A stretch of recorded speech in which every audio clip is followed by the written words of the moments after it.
السلام علیکم viewers, welcome to my YouTube channel. قصے کے آغاز میں ہم دیکھتے ہیں کہ مس نوین سر طلحہ کی فلائٹ کی ٹکٹ بک کروانا بھول جاتی ہے اور اس وجہ سے بہت زیادہ پریشان ہو جاتی ہے، مگر روشی اپنی ذہانت کا استعمال کرتے ہوئے ڈاکٹر گوپال کو فون کرتی ہے، ان کے سامنے میلو ڈرامہ کرتی ہے، ڈاکٹر گوپال کو پرسوں کی میٹنگ کے لیے منا لیتی ہے۔ پھر ڈاکٹر گوپال سر طلحہ کو فون کر کے بتاتے ہیں، اس طرح وہ نوین کو اس مصیبت سے نکال لیتی ہے۔ مس نوین اس کی تعریف کرتی ہے اور اس کا شگر لگاتی ہے کہ اپنے دادی دادا کو کھانا کھلاؤ۔ دوسری طرف سلیقہ ماہی کو ٹاپ کرنے کی خوشی میں مبارکباد دیتی ہے اور کہتی ہے کہ سارے بچے بہت جلد بڑے ہو گئے ہیں اور عمر کے پیدا ہونے کی ساری کہانی بتاتی ہے۔ پھر ہم دیکھتے ہیں کہ روہیل کی ماں مٹھائی منگواتی ہے اور ماہی کو مبارکباد دینے کے لیے اس کے گھر چلی جاتی ہے تاکہ ان کی نظر میں اچھی بن سکے۔ ٹوٹی پھوٹی انگریزی بولتی ہے، سلیقہ اس کی انگریزی کا مذاق اڑاتی ہے۔ اتنے میں جلال وہاں آ جاتا ہے اور ناہید اس کا حال احوال لیتی ہے اور اس کی شعر و شاعری کی تعریف کرتی ہے۔ یہ سن کر سلیقہ غصے میں آ جاتی ہے۔ جلال وہاں سے غائب ہو جاتا ہے کہ کہیں میری سب کے سامنے کلاس نہ لگ جائے۔ شارق کو جب پتہ چلتا ہے کہ آفس میں کیمرے بند ہیں تو وہ روشی کو کام کے بہانے روک لیتا ہے۔ شارق کے ارادے کچھ نیک معلوم نہیں ہوتے۔ آفس میں شارق روشی کے ساتھ کچھ غلط کرنے کی کوشش کرتا ہے کہ اتنے میں سر طلحہ وہاں فائل لینے کے لیے آ جاتے ہیں اور انہیں دیکھ کر شارق گھبرا جاتا ہے۔ سر طلحہ بھڑک پڑتے ہیں کہ میری اجازت کے بغیر آپ یہاں اتنی دیر تک نہیں رک سکتے۔ انہیں وارننگ دیتے ہیں۔ شارق روشی کو ڈراپ کرنے کا کہتا ہے مگر سر طلحہ اسے منع کر دیتے ہیں اور روشی کو خود اس کے گھر ڈراپ کرنے کے لیے چلے جاتے ہیں۔ انہیں روشی کا اتنی دیر تک شارق کے ساتھ آفس میں رکنا اچھا نہیں لگتا اور روشی کا بھی موڈ آف ہو جاتا ہے۔ پھر ہم دیکھتے ہیں کہ عمر ماہی کو گفٹ دیتا ہے اور کہتا ہے کہ امی سے شادی کی بات کروں، مگر ماہی انکار کر دیتی ہے کہ مجھے ابھی آگے پڑھنا ہے۔ تو عمر کہتا ہے کہ تم تو شادی کے بعد بھی پڑھ سکتی ہو، میں تمہارے ساتھ ہوں۔ اس طرح وہ مان جاتی ہے۔ عمر کہتا ہے کہ میرا وہ حال نہ کرنا جیسا امی نے بابا کا کیا ہوا ہے۔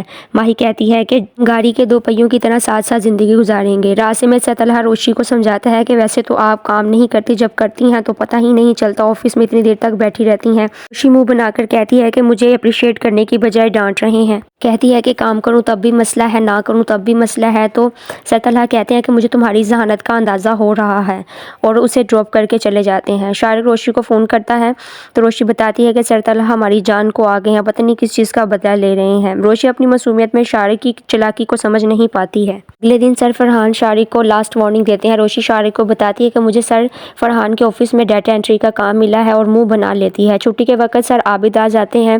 سر عابد کو روشی سر طلحہ کی شکایت لگاتی ہے اور اپنے کچھ دن کے کارنامے کے بارے میں بتاتی ہے۔ عابد کہتے ہیں کہ جھوٹ بولنا غلط بات ہے، مگر تم نے کسی کی ہیلپ کے لیے جھوٹ بولا ہے تو یہ کوئی غلط بات نہیں، تم دل کی اچھی ہو۔ دوسری طرف جلال سستی چیزیں خرید لاتا ہے تو سلیقہ اس پر بھڑک جاتی ہے۔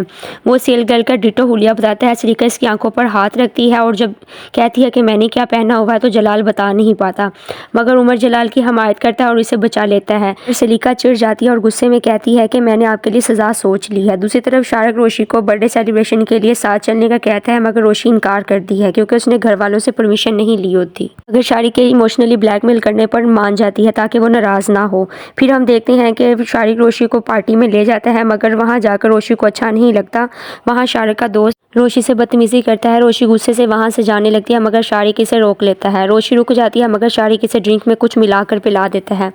روشی اپنے ہوش و حواس کھو بیٹھتی ہے۔ روشی کو شارق اسی حالت میں پارٹی سے باہر گھر چھوڑنے کے لیے لے آتا ہے۔ آنے والی قسط میں ہم دیکھیں گے کہ شارق روشی کو پارٹی سے باہر لے آئے گا مگر اپنا فون لینے کے لیے واپس چلا جائے گا۔ شارق کا دوست روشی کا ہاتھ پکڑے گا اور اس کے ساتھ بدتمیزی کرے گا۔ روشی خود کو بچانے کے لیے اسے مارے گی تو وہ ڈرنک ہونے کی وجہ سے گر جائے گا۔ روشی سمجھے گی کہ وہ مر گیا ہے اور اسی پریشانی میں وہاں سے بھاگے گی۔ اس کی حالت بہت خراب ہو جائے گی۔ وہ روتے ہوئے سر طلحہ کو فون کرے گی کہ مجھ سے مرڈر ہو گیا ہے۔ دوسری طرف روشی کے گھر والے بہت پریشان ہو جائیں گے۔ سر طلحہ اپنی گاڑی میں روشی کو ڈھونڈنے کے لیے نکل جائیں گے۔ پریشانی میں وہ بہت تیز گاڑی چلائیں گے۔ روشی گرتی پڑتی بے ہوش ہونے والی ہوگی کہ سر طلحہ وہاں پہنچ جائیں گے، اس کا ہاتھ پکڑیں گے اور اس کی حالت کو دیکھتے ہوئے اسے آفس میں لے جائیں گے۔ روشی نیم بے ہوشی کی حالت میں ہوگی اور اسے کسی چیز کی خبر نہ ہوگی۔ سر طلحہ آفس میں اس کی حالت درست کرنے کی کوشش کریں گے۔ جب وہ اسٹیبل ہوگی تو گاڑی میں بٹھا کر گھر چھوڑنے کے لیے نکل جائیں گے، مگر روشی بہت شرمندگی محسوس کرے گی۔ روشی سب کچھ بتا دے گی کہ کیا ہوا تھا۔ سر طلحہ اسے گھر لے جائیں گے اور ان کے والدین کے سامنے اس کے لیٹ آنے پر جھوٹ بولیں گے تاکہ وہ روشی کو بچا سکیں، تاکہ روشی کے کردار پر بات نہ آئے۔ کہیں گے کہ آفس میں پروجیکٹ کا کام تھا اس لیے روشی لیٹ ہو گئی۔ اگلے دن آفس میں روشی سر طلحہ سے کہے گی کہ مجھے پتا ہے میں نے آپ کی نظروں میں خود کو برا ثابت کیا ہے، میں آپ کو اب اس آفس میں نظر نہیں آؤں گی، مگر سر طلحہ اسے روک لیں گے۔ سر طلحہ کو روشی کی فکر ہونے لگے گی۔ پھر ہم دیکھیں گے کہ آفس میں سرونٹ روشی کو بتائے گا کہ شارق سر کا ایکسیڈنٹ ہوا ہے اور وہ آ گئے ہیں۔ یہ سن کر روشی وہاں سے بھاگتی ہوئی جائے گی۔ شارق کا گریبان پکڑ لے گی کہ تمہاری ہمت کیسے ہوئی میرے ساتھ ایسا کرنے کی، مجھے اکیلا چھوڑنے کی۔ اتنے میں سر طلحہ روشی سے شارق کو چھڑوائیں گے اور شارق کو آفس سے باہر نکال دیں گے۔ روشی سے کہیں کہ اس سب کی ذمہ دار تم خود ہو۔ آنے والی قسط بہت انٹرسٹنگ ہوگی۔ سر طلحہ کی زندگی روشی کی طرف ٹرن لے گی، اسے روشی کی معصومیت اور صافگوئی اچھی لگنے لگے گی۔ آنے والی قسط کا شدت سے انتظار رہے گا۔ اگر آپ سب کو میری ویڈیو اچھی لگی ہو تو ویڈیو کو لائک کر دیں اور چینل کو سبسکرائب کر دیں۔ Thank you.